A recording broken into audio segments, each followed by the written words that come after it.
Hello and welcome back to another episode of Review Your Death Clips. My name is Syken. I have played quite a bit of World of Warcraft Hardcore. I have leveled every class to level 60, did all of the content including killing KT on both sides. So let's jump right into it and see what kind of death clips we have today.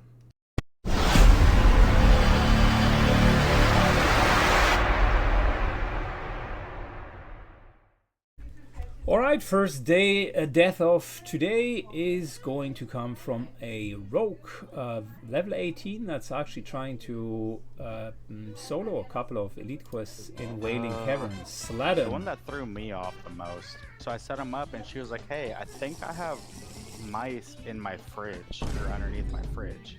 We had to empty out her fridge, move it. We moved it. Nothing under there. She was like, oh, I was mistaken, jump scare you? Whatever. Moved it back. I'm gonna die, I'm gonna die, I'm gonna die. No, you're not. Yeah, well, he indeed is. So let's talk a little bit about what is happening here. So he's on Discord with his friends, nothing wrong with that. Let's look at the inventory, got the speed pod. Already used a few speed pods, so I think he get 5, and the fact that he only has 1 left makes me wonder. Does have a disease, is slightly buffed. Level 18 doesn't have poisons yet, so that is understandably a tough spot. And rogues, when you level, before you're hitting like the sweet spot level 20, 22, 24, when you finally get your poisons, when you get kidney shot, when you get sheep shot, you're basically at the mercy of doing content that is not so cooldown dependent. Because in reality, what is he going to do? There's an even level elite mob. He can't stunlock them. He hasn't skilled into riposte, where you could at least argue after a couple of hits you can disarm him and therefore reduce the damage. All he does is garrot into basically evasion tanking, and evasion at this point is a 5-minute cooldown, so you can't really seriously think that he's going to out-sustain him. Blind comes in mid-20s, doesn't have that yet. He has gouge and could theoretically kind of gouge Kite, but here's the deal with that as well. He's in the Wailing Caverns, and you can see it here. This is kind of the main entrance, and you go all the way up there to the Wailing Caverns, and this is side arm 1, and there's another side arm over here. So in order to get away from here, you need to run through all of this. And seeing that he jumped from here and that he was in stealth, he basically said, screw it, I'll ignore all of this, I'm just going in. And he commits to a one-on-one, because anything that will happen that disrupts that one-on-one will force him to basically run out of the entire cave, going through 1, 2, 3, 4, 5 elites before then exiting the cave. And that in itself is incredibly risky. So there's a huge disproportion in the type of risk that he's taking versus the reward that he's getting. And for what? Like, it is basically for the port wine quest. He has started the Serpent Bloom, so he has collected that, and I think he wants the Deviant Hide quest done as well. He even goes in with a bandage cooldown, so that's not great either. All overall is not a good idea, even with a health spot. He does have Sleeping Scent though, so I assume he's a twink of sorts, maybe has decent equipment. I don't know any of that because we don't see his hit points. Goes in with The one garrot, that threw me off the most. So I set him up hits for 40, gets hit for 40, and and she was like, hey, I think I have mice in my fridge. gets a health advantage, but doesn't realize that he does have 2 abilities, Mad Magish that is. One is the Steamsmith ability to blind you, and then he has a stun ability on top of We had to that empty out her as fridge, move. So you can see he almost got him down, which I think is the completely wrong reward for a player. This shouldn't really work out very well. We moved it. Nothing under He's there. trying She was to like, gouge. Did I jump scare you? Whatever. And then he get stunned, and on top of Moved it it back. there is an I'm ad. gonna die. I'm gonna die. I'm gonna die. Yeah. Way too much risk for way too little reward at the end, even if you would have killed him. Look at that. There are plenty of enemies back there, and he would have had just 0 outs on that. Alright, let's move on to the next death. Alrighty, second death is coming from Syncopated 15. Ooh, he's fishing here. Oh. Level 26 in Duskwallow Marsh. That is brave. Nope. Nope, nope, nope, nope, nope, nope, nope, nope, nope. I'm gonna die. Oh yeah, likely.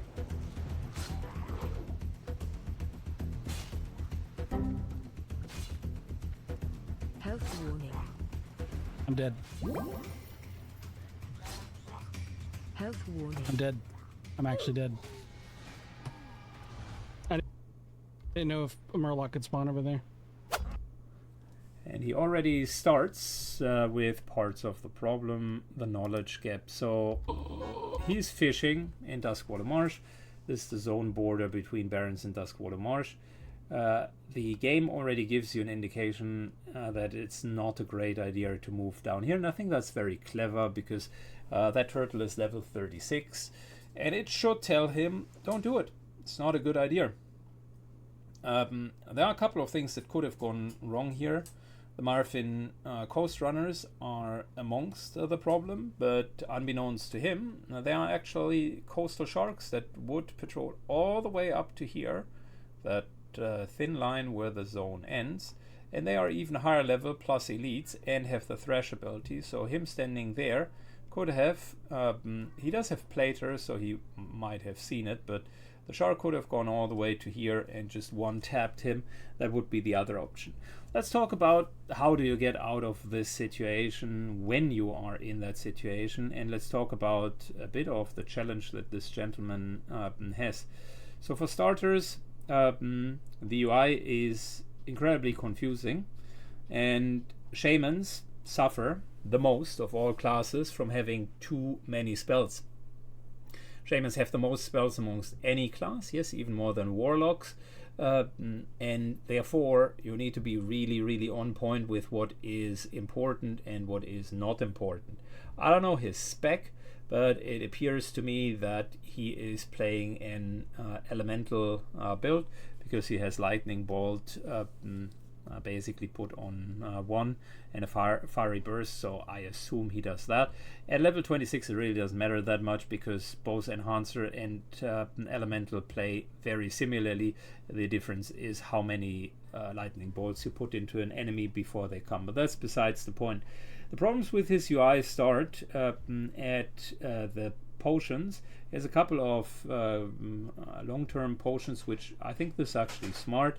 Lesser nature protection potion, lesser stone skin potion, lesser troll blood potion, and the elixir of intelligence. So all of that makes sense for him leveling. Got a couple of mana potions, hotkeys, a health potion which you later will see. Actually the hotkey wasn't used, so this muscle memory isn't there. The most important part though is in all of this block, he does have 2 mana potions, but he does fail to bind the speed potion, and that's really another unforgivable mistake. The swiftness potions should be there. Okay, so the Merfin Coast Runner is at least 36. I think they come in 37 to 38, so it's out of the question whether or not he can win against this enemy. And most of the spells that you are going to cast will be resisted by him because the shaman in his base lineup doesn't have a lot of hit, therefore it can't overcome this huge discrepancy of levels. In the situation where he's at, he should realize that at this point he messed up and he needs to run. Couple of things that he does not have, which I think are actually quite crucial and which he should have at least, not keybound, but on there, At 26, he should have water walking. Let me look up if I'm correct. I'm actually incorrect. Just close, but not quite. It's level 28. So let's forget that train of thought. And let's just focus on him being on the beach, because he yet doesn't have access to water walking. He does have a couple of he does have a couple of options here, and he's actually doing something right, but something wrong. So he realizes a problem right here. Fair enough. That's all good. The right thing to do here is he should have his Stoneclaw totem, and he should use the keybind instead of clicking it. Nope. He waits way too long, like his brain tries to conceive what should I do, then hovers over, and he's a clicker in extreme cases, which tells me he needs to put in more time solidifying the keybinds, because when push comes to shove, this here is important timing that will help you. Putting the Stoneclaw totem down there, big problem. Stoneclaw totem is basically aggroing everything. It's the right spell. It is a correct totem to use, but it is the wrong placement because he now doubled his problem. And on top of that, he's moving straight forward instead of looking to the left or to the right and then side strafing. The correct play here would have been immediate speed potion into Stoneclaw kind of here and then running off and never coming back. But what to do when you're in this very situation? He now has two of them on his tail. So he does some other things, right? I'm gonna die. This is, by the way, not helpful. You'd never tell yourself you're going to die. He should have a weapon bind macro, or at least bind them here. Shield plus dagger is the right call, and not run around with your fishing pole. He is moving and moving and moving. Unfortunately for him, he's having his lightning shield, so he's increasing threat, which means the Stoneclaw totem can no longer take that off of him. Basically, his own damage has given him threat. This here is pure chaos. I think this is where he loses most of it. Tries to frost shock him, but you see you're getting resist. Still hasn't changed the weapons, which, mind you, is not a global cooldown. He now technically still can run and could get out of here.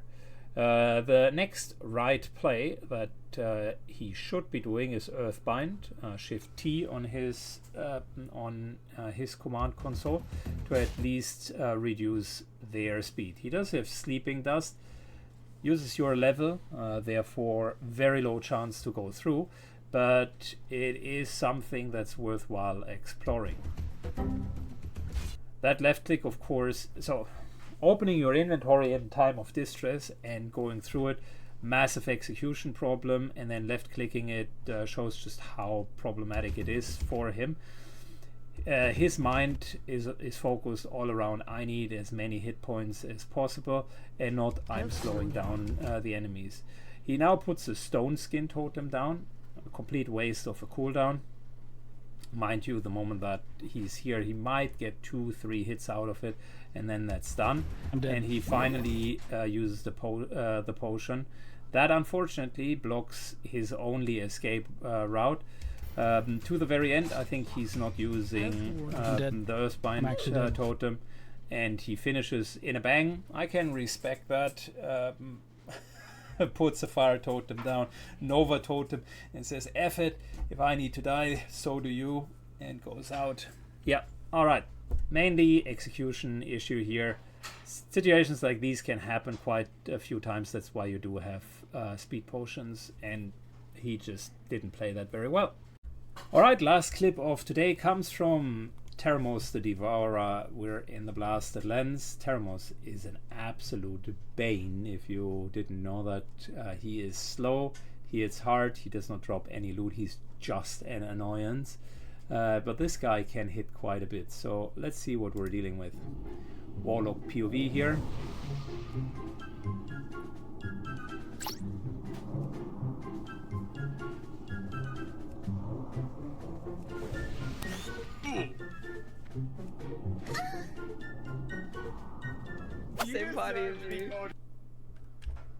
Okay, I mean, let's take this a bit as a raid. Clearly, even if the person dying isn't the person that is piloting here. So for starters, that's the first person in a raid that does have a threat meter, which is good. Appreciate that. And we're seeing on the threat meter, Vilya is coming in at 46% threat. And the tank, Brad Chris, is currently having 19.3 thousand threat, meaning 100%. The reason why, although Vilya has 11k, needs another 13.6k to pull threat is, shortly talk about threat, within 30 feet of the enemy, and the closer you get, that more becomes true. There is basically a threat multiplier, not that you receive more threat, but if both of them had, let's say, if Avilia had 20,000 threat and Brady Chris had 19,000, and they were both right next to Theramos, all things equal, would go to the person with a higher threat. But if you're further than 20 feet away, so kind of at 30 plus feet, which is why range is so important, you basically need 130% threat in order to even reach this level. Now, once a person has established threat, you also need to actually bypass them, not just the 100%, but a little bit more, which is why you see those numbers. The reason why all of this is important is anybody who's playing the game should know that when they are a caster, that the depending on where you are in the threat and how close you are to the enemy, that might mean you're drawing aggro. So Eris, who is 6'5", actually is the one that is going to pull aggro. Let's see what they are doing.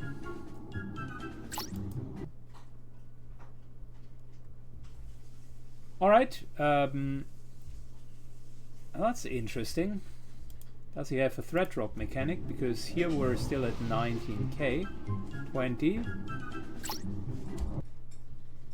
Cool. Okay, so clearly there is a threat drop mechanic going, or Brad Crit has received a spell. That's Horde, so it can't be a Bob. And he... no, I know what it is. It's a knock-up. Alright, Theramos knocks him up. That's a threat reset mechanic, and that means the second highest in threat gets it. In this case, Brad Crit is off, and 6'5" is on. So, how do you play that correctly? You do have, like this gentleman, a lip bound. Lip is limited invulnerability potion, and that puts you for the grand duration of 8 seconds off of the threat table, because Theramos, although it could theoretically breathe on you, it's just not going to attack you and will go to the next one. Given that the threat drop is not a threat wipe, you can still see that Brad comes in at 20,000 aggro. It's just in the air. So if he was to lip, he would get out of it. The other option is Petri, and basically reduce the aggro this way. So Warlock does none of that. He's now going for 6'5", and you can see just how much that is going to hurt. He's coming in with an imp instead of a Void Walker. I just assume he was Affliction spect and not Rune spect, because then the Void Walker wouldn't really make a lot of sense other than for max hit points.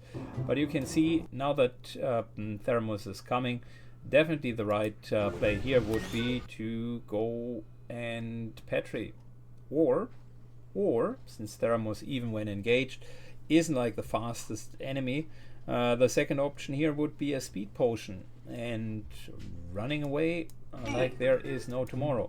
You can see just how hard he hits on Clothies. That's like 2,500. He tries to stay in range for the healers, but there is nothing that